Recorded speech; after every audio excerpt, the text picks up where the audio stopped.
guarantee you that nobody else is teaching this stuff in regards to parkour, so you're gonna wanna pay attention.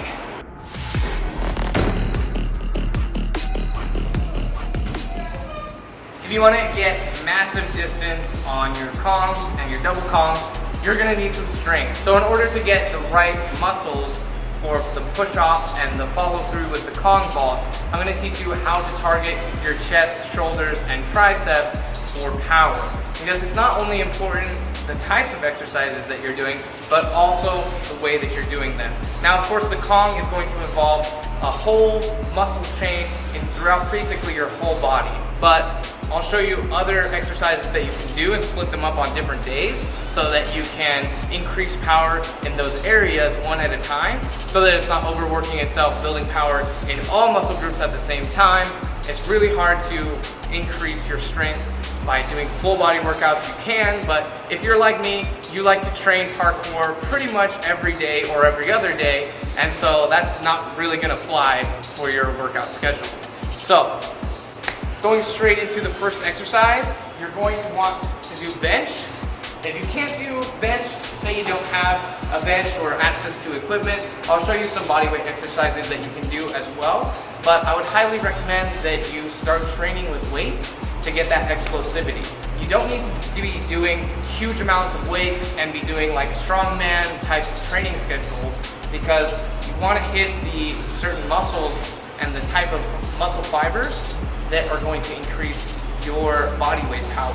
So instead of adding a ton of weight onto your barbell and onto your body, you basically just want to have that great strength to body weight ratio. All right, so for bench, this is called a plyometric bench press. So it's gonna be a little bit different than just straight up benching. And it's not for overall strength or overall numbers on your barbell, but rather how much weight you can do explosively with about 3 to 5 reps at a time. Basic bench tips. You want to basically have a little bit wider grip than your shoulders on the bench. So it has these little markers here and the grip right here. So for most people, it's going to be a couple of inches inside of that first marker right there. You want to lower it controlled but quickly, and then power up really fast.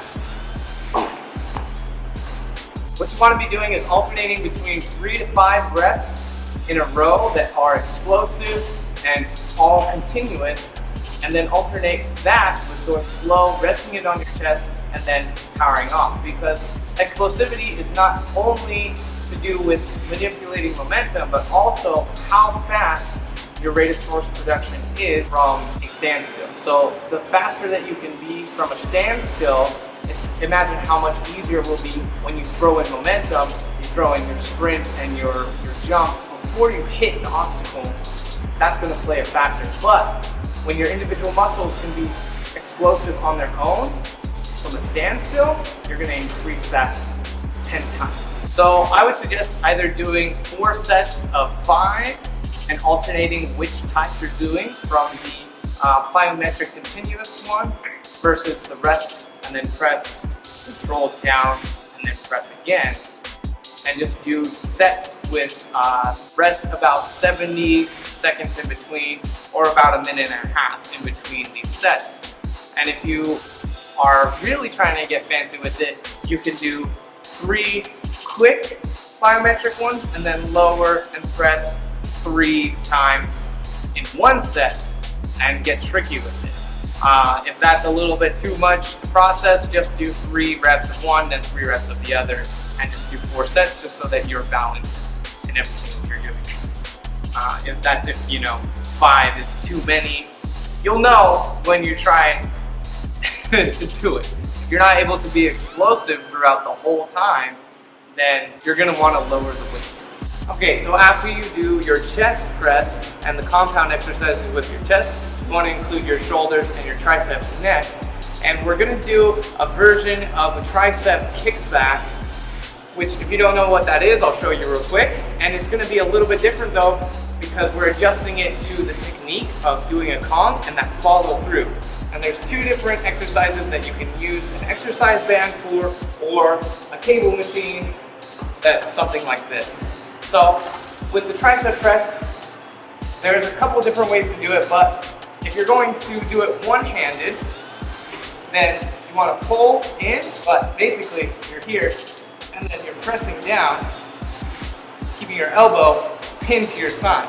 Now that's for the tricep press, but the variation that we're going to do is just following through that row and pressing down all in one fluid motion, because that's what you're going to be doing when you come up to the Kong. You're going to be throwing your arms behind you, dragging the obstacle, and pressing backwards. So it's going to be the same thing, but on a machine with a little bit of weight. You probably only want to do like 30 to 40 pounds max on this one, because these are going to be the helper muscles. They're not going to be the main ones doing the pushing. So you're just going to be staggered stance, a little bit of a width between there, about shoulder width apart.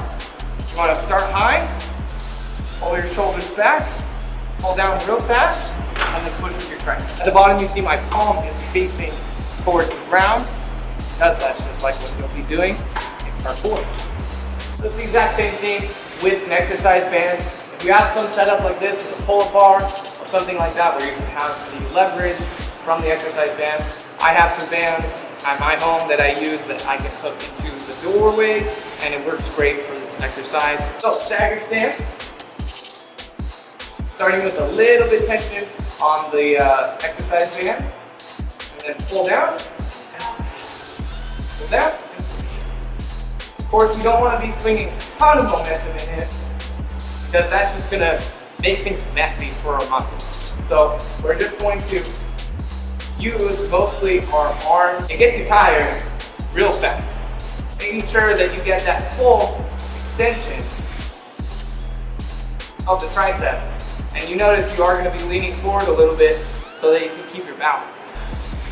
This is going to help your core, it's going to help your upper body, it's going to help your coordination through that move of the Kong, so that you can increase your distance and just increase your power overall. Okay guys, so one last thing, if you don't have a bench, you can do plyometric push-ups or clapping push-ups, and there's also another way that you can increase your power. If you're not quite able to start doing the clapping push-ups, you can also do a push-up into a Kong, something like that, or just push up and get up onto your feet. This is going to help your abs and engage your core in the exact same way you would do a Kong over an obstacle.